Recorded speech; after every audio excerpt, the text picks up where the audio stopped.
evening, ladies and gentlemen. Me. Whoops, sorry, I had to get that. Kortonaski, publisher of Yankee Tea News. I love saying that, by the way.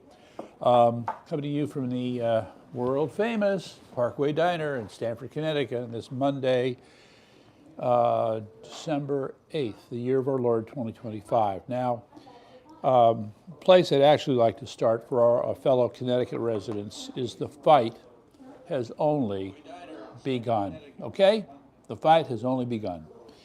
It is now Public Act 25-1, formerly known as HB 8002, the so-called Affordable Housing Act for Connecticut, and what a scam that is. The loss of local control is on a scale that people do not grasp. Let me explain. A friend of mine, Dave, and I, we're also part of the Greater Education Council of Connecticut, did an interview with Betsy McCoy. You may remember Betsy McCoy. She used to be the lieutenant governor of New York State under Pataki. She had a little falling out because she was more conservative than him. She made a couple other runs for office. They didn't work out. And the other problem is that she is a persistent woman. We got to give her credit. Now, she was deeply involved in the healthcare debate under Obama, and I'd say she still keeps a presence in that. But because Betsy McCoy actually lives in Connecticut, she is especially upset about what is now known as Public Act 25-1. And I'll just give you one highlight for you to think about, because we will be coming back to this. CT 169 Strong is working with her. They're in the fight. We're going to do what we can to help out. Okay. Homeless people. There's a huge provision in this so-called affordable housing bill for homeless people.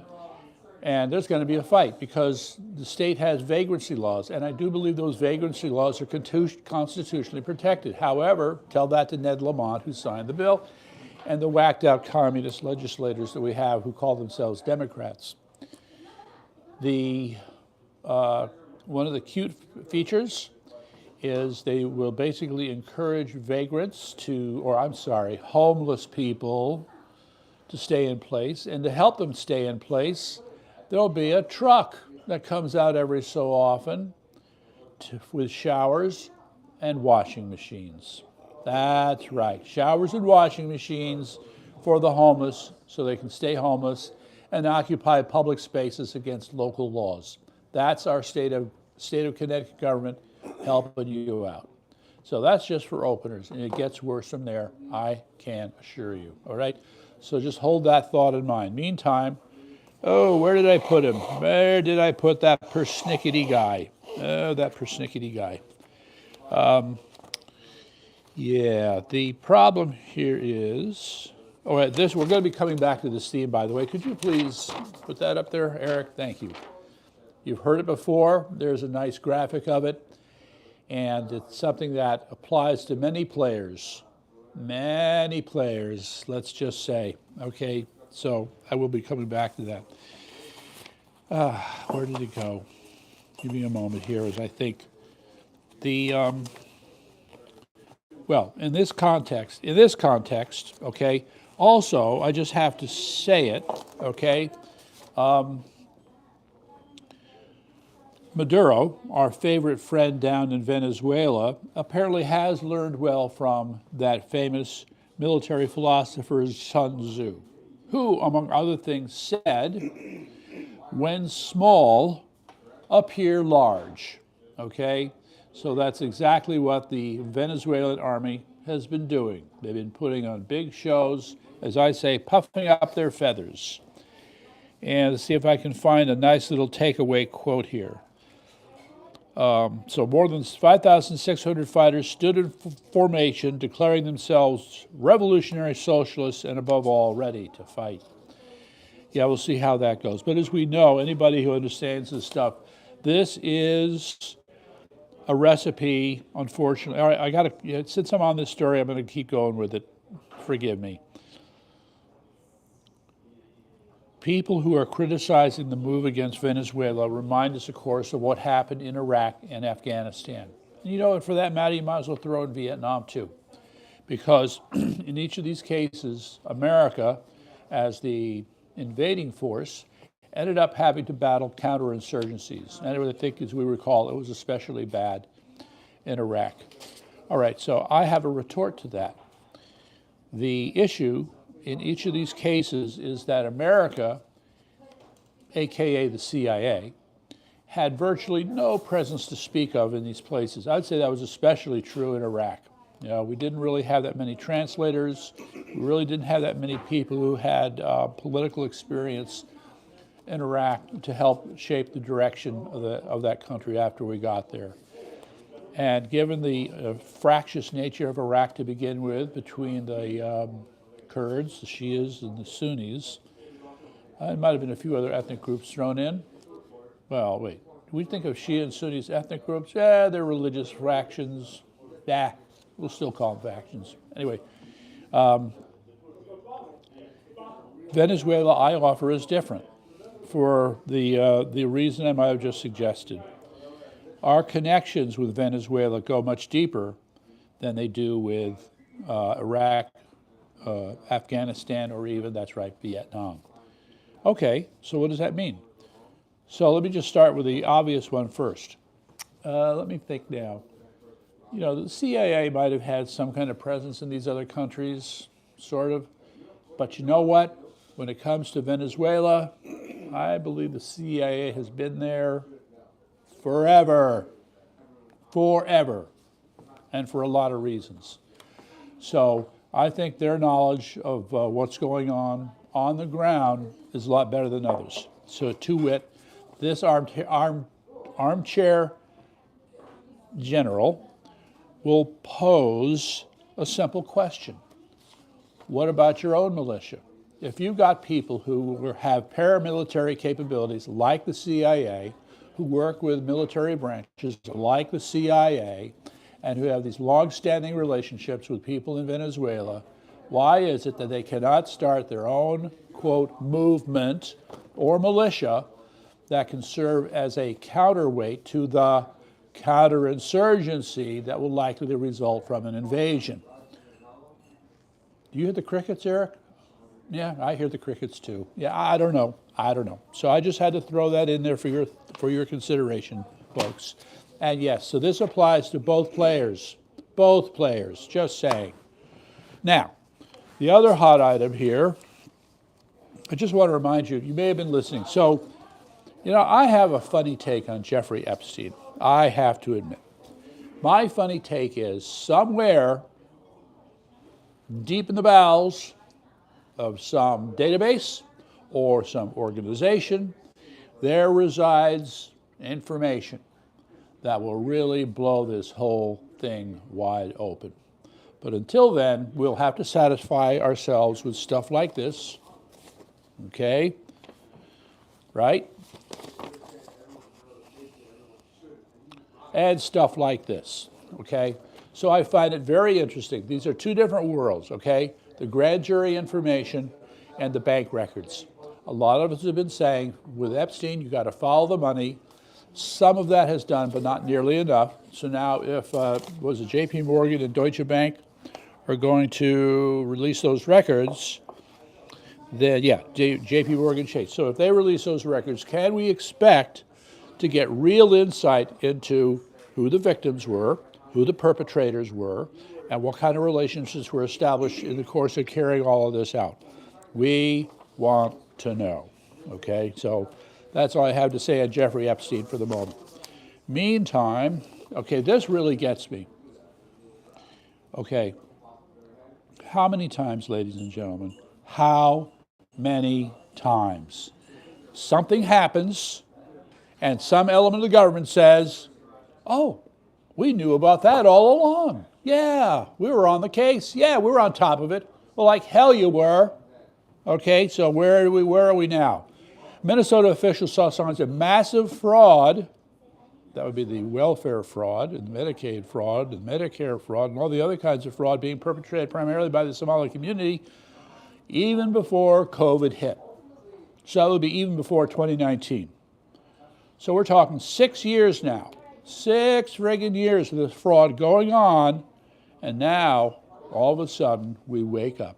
Well, if it's any consolation, ladies and gentlemen, I was driving and listening to, what was that guy name? Oh yeah, Hannity. So we had the Secretary of Health and Human, Secretary for Medicare, Dr. Mehmet Oz.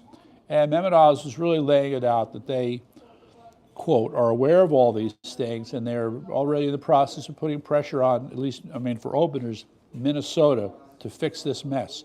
And if they don't fix this mess, they're not going to be getting federal money. Well, good, but where's Pam?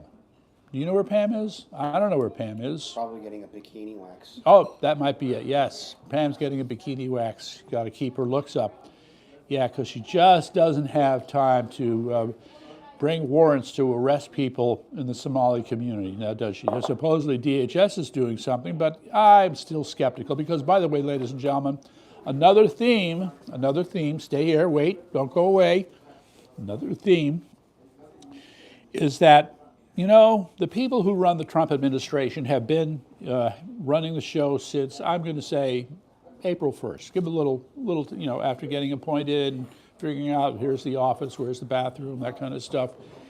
Okay, so I'm keeping record of what the vast majority of Americans want. Those would be known as the perp walks, right? Never going to happen. Hold on. But I think it's important to try and keep a record. So I just wanted to show you that I've been paying close attention, and here's the record on perp walks, right here. See? Here it is, right there. Nothing. It's pathetic.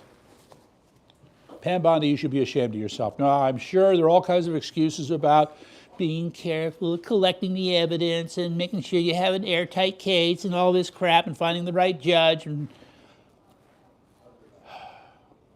there was a book once written, okay? The title of it was something to the effect of, every morning before you get breakfast, you broke 6 federal laws. To say that this nation has too many laws is an understatement. I believe the number is something like 3,900 federal laws of various kinds. So to tell me that there is nothing in and among all those federal laws becomes a basis for going after these people, I don't buy it. I don't buy it, okay? So I'm going to have to come up with an excuse for you. Here's my excuse. The FBI could indict a ham sandwich. Well, who's saying anything about indicting? Just arrest. Okay, just arrest, that's all. Oh, you Matzi. Okay. Where do I start with this? Yeah, but in order to arrest somebody, you have to have a charge, and an indictment is. Okay, so here's the confusion, ladies and gentlemen. We hear this information all the time. We hear about the fraud in Minnesota.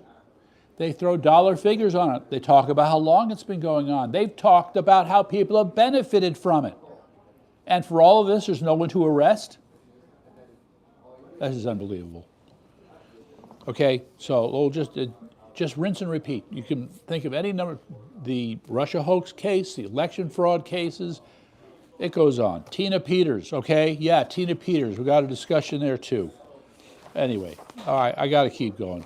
So while things are going on in Minnesota, I want to remind you also, now we have a little blowout from Illinois. Yeah, a little blowout from Illinois. 2 Illinois brothers indicted in a $293 million COVID testing fraud scheme. Well, you know, for me, this is fraud upon fraud because the COVID test was itself a fraud, but that's another story, okay? So, all right, to go back to Dr. Oz, he made the point in the interview with Hannity that the federal government, are quite aware of not only the scams being run by the Somalis, but there are Cuban gangs, there are Median gangs, Russian gangs, and other gangs. And they're all because the Medicare system is just this huge multi-trillion-dollar system. As he put it, we have a huge target on our back. So people are going to look for ways in which to commit fraud. Well, I'll tell you, one of the things that goes with this, all right, we have a debate right now. I don't know how much you've been closely following because people kind of say, this gets boring, but it affects everyone, and that is Obamacare. Okay, so we have this fight over whether or not to extend the subsidies because they have run out. And if those subsidies are not restored, there are going to be problems, okay? So in the meantime, there has to be an alternative. I don't pretend to know what that alternative is, but it will be needed. Now, just to compound the problem here, there's another article. I wonder if I could find it again. It's the headline itself is pretty disturbing, okay? Yeah, here it is. So, let me just read the title. That'll tell you everything you need to know. Obamacare exchange kept 9 out of 10 fake enrollees on subsidized coverage. In other words, they only removed 1, but left the other 9 there. Okay, so that's at least one exchange that they're talking about. How bad is it? Oh, they're researching it. Yeah, oh, we'll find out more about it. Meantime, you have Chuck Schumer calling for the extension of subsidies, even as we're finding about this extensive fraud. No difference to him, right? No difference at all. What a schmuck. It'll be good when he goes. Says Rasputin never died. Putin is Rasputin. Putin is Rasputin? Yeah. Wow. Putin is Rasputin. I see. There's some great reverse aging there. Oh, don't worry. We're going to get to Putin. Oh, did I print it out? Yes, I think I did. I got to show it to you. Now, we think that this, generative AI stuff, I use the one on Wix, is not very good. Eric would be right about that. However, today we got a good one. I want to put that one up, okay? Okay, so my op-ed is Putin the Mystic, okay? And so I said Putin in robes, and that's what they gave me back. And I thought that's a pretty good picture, okay? Because if you followed, sometimes you do see that Orthodox Christian Vladimir Putin in a church, standing before a candle, crossing himself, doing whatever. So, yeah.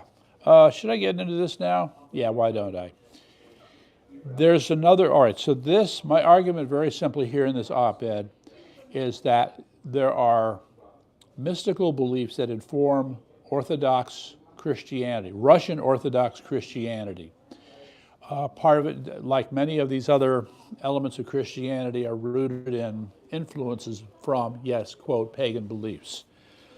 That said, in Russia's case, they, over the years, have absorbed a rich array of what we'll call mystical / supernatural beliefs, okay? Things just begin with seances. That's just for openers, all right? It goes from there. Okay, but what I'm trying to suggest, though, is that this kind of spiritual belief, when you couple it with manifest destiny, in which many in Russia still believe, it becomes a potent combination. It becomes the kind of potent combination that produces the determination to stay in the fight with Ukraine, all right? And I just want to throw one more in for the dear audience to consider. Besides Putin the Mystic, you need to be reminded that Russia, as Russia, has about a 1,000-year history. And over the course of those 1,000 years, there's a certain thing that has periodically happened to the Russians, and they remember it well. They've been invaded, okay? And some of those invasions washed right through Moscow, okay? Others have failed, like the Nazis, but others were successful. And still, the Russian culture survives. Still, the Russian culture is around. So anybody who thinks that it's going to be about, I don't know, wearing Russia down in some sense, no, I don't think so, okay? They know their history, and we would do well to learn it as well. I am just saying. So it's going to be under a different set of terms and conditions that would ever cause Russia to say, all right, yeah, we give up. Yeah. I'll let it be the end of this thing. So let me just read the last paragraph quickly. So, while Putin may resort to mystical faith, his fallback is the nuclear arsenal. For both of those reasons, the current round of phony peace talks will play out for however long. The fighting continues for at least a couple more years. In that time, NATO has to get real, and even more pressure, even more, I should have emphasized that, even more pressure have to be on Russia, brought on Russia going to get anywhere. The West can only think in terms of effective methods for weakening Russia. And frankly, that's all that matters, okay? And sadly, ladies and gentlemen, my conclusion here, unfortunately, brings us back to where it all started, okay? The whole strategy for the Atlanticist community, no fans of Russia, has been to look at this overwhelming nuclear adversary, decide the only thing that they have is to weaken Russia. And that's what they've been trying to do. Can't say they've been entirely successful. To Wilm's point, he showed me how the GDP for Russians increased from 2000 to 2015. So whatever ideas we've had about weakening Russia were not working. Right now may be different, but no, this is going to need a complete rethink. Okay, so moving on. So I got that with the brothers in Illinois, $293 million COVID testing fraud. All right, what's the matter? I'd like to Oh, jeez. offer a The voice. a rhetorical question to the geopolitical climate. America, the United States and China are in a tech war right now.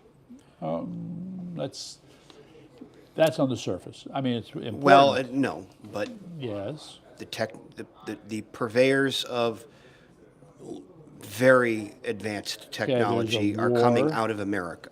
Okay, but so my question is, before you get ahead and before you attempt to infer what I'm trying to say, my question is, if that's true, then because we haven't seen Russia introduce anything of a that is technologically competitive. Well, competitive may not be the right word. Something that throws Ukraine back on its heels. I mean, yes, for all intents and purposes, I'm going to agree with you. I mean, when you look at the last several years, for all intents and purposes, it started out with the Russians copying the Ukrainians, okay? They realized we're going to have to get into the drone game like they have. I mean, the one place you could say the Russians kind of innovated was when they used the fiber optic drones, which is bizarre because you can see these pictures where you see whole fields. Whole fields are nothing but fiber optic strings, the whole field. Like spider web. Yes, and those were drones. They're drones on the other end of all those fiber optics, okay? That said, they've been figuring out how to shoot them down. There's some other thing called the octopus or something. It's, again, another Ukrainian innovation to push back against the drones. But yeah, for the most part, the Russians seem to be a little bit slower on this, but I am going to just remind you, on paper, Russia still is a bigger country, stronger economy.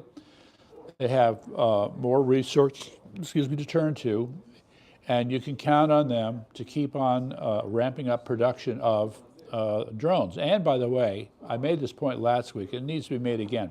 We need to worry about this. You cannot assume here. You cannot assume.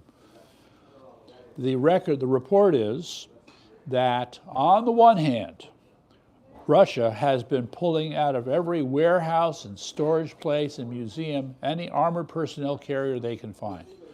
Of those, they have found around 3,000, which is quite a number. That's amazing when you think about it. Meantime, they have made another 1,400 reportedly new armored personnel carriers, giving us roughly 4,400. That's a lot of armored personnel carriers. And when you do the numbers, it's more armored personnel carriers than when they began the war against Ukraine. So what do you think, ladies and gentlemen? Do you think there's a chance that Russia might want to try another conventional invasion? You might want to consider it. Now, on that point, one technological innovation from Russia is to make these what we'll call hedgehog tanks. In other words, they put these long rods out, and supposedly this is a way of preventing drones from destroying the tanks. And as a sort of a salute to the Russians, the Ukrainians are copying that technology too. All right, so all of this should tell you that there's this slowly evolving series of technologies that are at some point, let's be honest, they're going to be put to the test. And there's going to be a new level of conflict at least 2 years from now. Do you think that in some small way that this conflict that between Russia and Ukraine is also a sandbox, if you will, or a test bed I've for heard this time. modern conventional warfare That's a that given. could proliferate, That's a given. and using that as kind of a mosaic. Believe me, everybody's watching, everybody's learning, and I'm including friggin' communist China in that list. Right. Believe me, they're going to, So, if they can use drones so how to do- attack so- Taiwan, they're going to do it. So how does this also tie into the... Whitney Webb made a very salient point. She says the United States is trying to catch up to China in terms of technology, and this also has... We're trying to catch up to them. Yeah, you do know that China was just... there was an article that just declared that China is technologically ahead of us. It's an overgeneralization, and I don't buy it. That said, This is What the she same, was- the point that this she is was the same making- country that couldn't make a ballpoint okay, pen. but to the point, yeah, but if you look at their highways and their bullet trains and all of the other things that they've been implementing on mass scales, Smearing asphalt on the ground is one thing. And by the way, one of those bridges that they built collapsed after a few months. okay, Yeah, no, no. We should not be over-impressed. I mean, the scale is amazing, but they well, I still think have a problem with quality but the control. point that she was making was there is a concerted effort to dominate the space in terms of surveillance, data technology, data mining, and so forth. Yeah. And so this kind of goes hand in glove with the implementation, if we're talking about Connecticut, with the LPRs, the license plate readers that have been deployed. Well, now you're stealing the thunder on my story here. Okay. Well, how about that's the segue to your Okay. story? Right. I mean, we know that China has long led in surveillance technology and coupling that with their social credit scoring system, but that does not necessarily mean that they have superior technology. There are certain things that they're concerned with. The issue of superiority in technology, this is a long discussion. Let me tell you. For example, just to bring it up, the Department of Defense does keep a list, okay? If anybody is keen on how the Chinese are doing when it comes to advanced technology, it's the Department of Defense. And they have a list of approximately 20, 25 technologies for which they monitor China very carefully. And so any notion that they're getting ahead of us, I need evidence.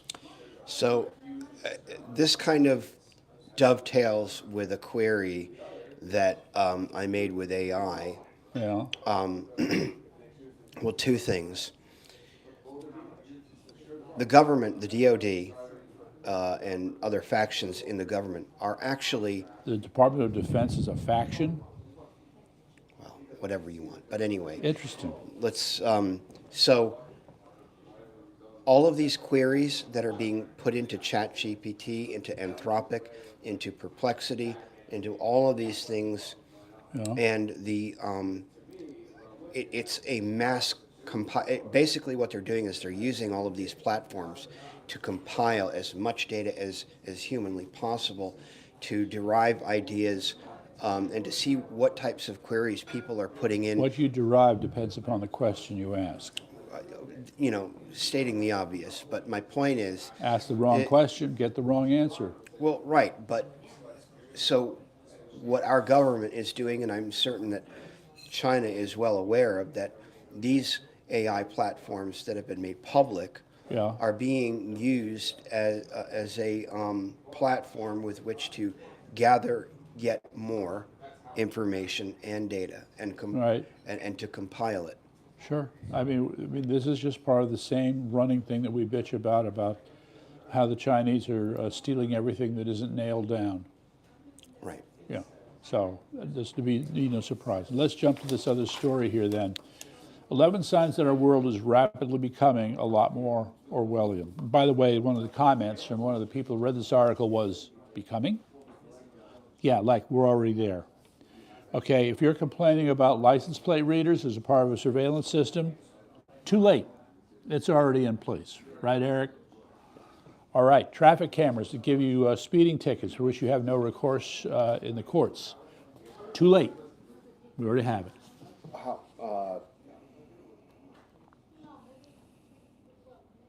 Yes. to it, I would add, Yes. there was a Supreme Court ruling in 2018 that deemed these types of surveillance apparatuses as violating a portion of the Fourth Amendment. Okay. There'll be an In argument. other words, the assertion is that when you're in a public space, that is fair game, right? But there's I think there's a component within the Fourth Amendment that says that no, you are not. You are entitled to some privacy even in a public setting. I can't remember what the granular detail I'll have is to of that check my statute. facts, but I'm fairly certain that any serious discussion about that starts with repealing the Patriot Act. Okay? Absolutely, Because yeah. that chewed a big hole in the Fourth Amendment. Okay?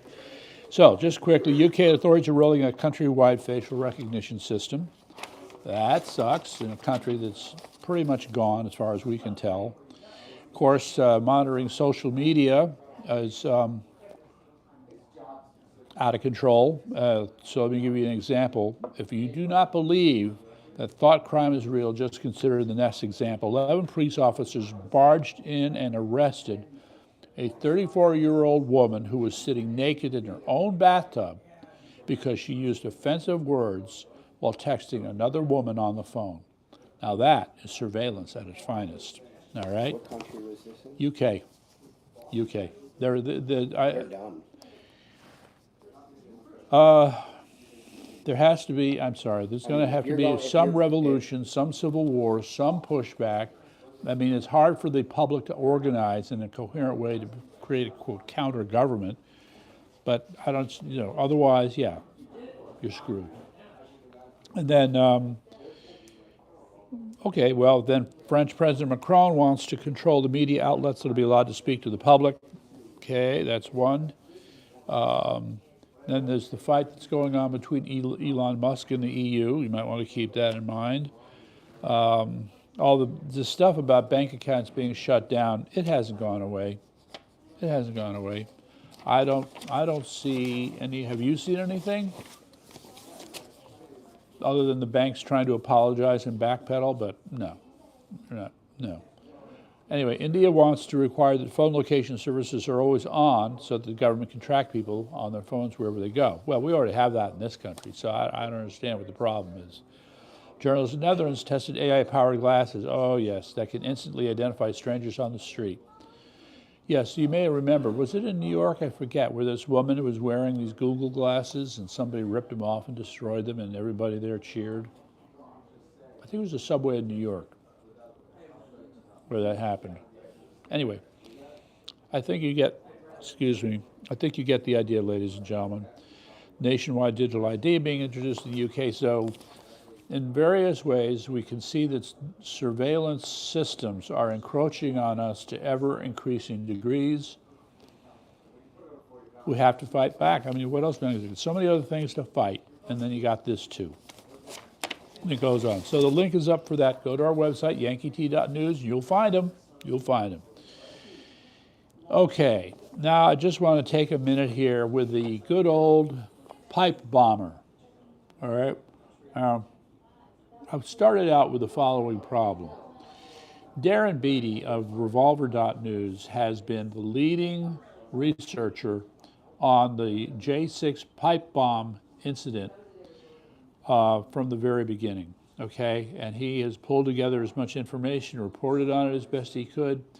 We've had a false alarm where they thought they'd found somebody. It turned out not to be the person. Okay, so the thing that sticks in my craw here is that somebody made the claim that the pipe bomb that was found was a replica of the type of pipe bomb that is used for FBI training purposes. So whoever knew how to make the pipe bomb for the FBI knew how to make the pipe bomb that was left in front of the RNC and DNC headquarters. Okay, that was the claim. Subsequently, I've seen they put up these other pictures. I don't know if they're the pictures, but nope, that looks like a pretty sloppily put together pipe bomb in my opinion. So on that point, I'm not so sure. And the allegation has, or the suggestion has been made that this gentleman, Brian Cole, who was arrested, had confessed. Now, the question is, how much was that confession coerced? Did he offer it up freely? We know that his parents and friends and neighbors are totally surprised that he would have done this. Now, the other part that's there are two more parts that are strange to this story. The first was the timing. How is it that he happened to do this at the same time? He was not a fan of Trump. He wasn't anything political, they're saying, but apparently he had this thing for making pipe bombs and other things while living in his parents' basement. What? And and also for a lot of people, racists, I might add, for whom it was throwing them a curve to discover the gentleman was black, okay, raises a lot of questions. And so the other part is, who was he connected with? Did anybody put him up to this? What kind of connections did he have with other people over the last several years and before that? So yeah, there are a lot of questions to answer, but I'll tell you, the one that surprises me more than anything else, the sneakers. You know about the sneakers? Yeah, sneakers, okay? It was the sneakers. You may or may not remember, I think it was with Mike Jordan and Spike Lee many years ago. They were advertising basketball sneakers, and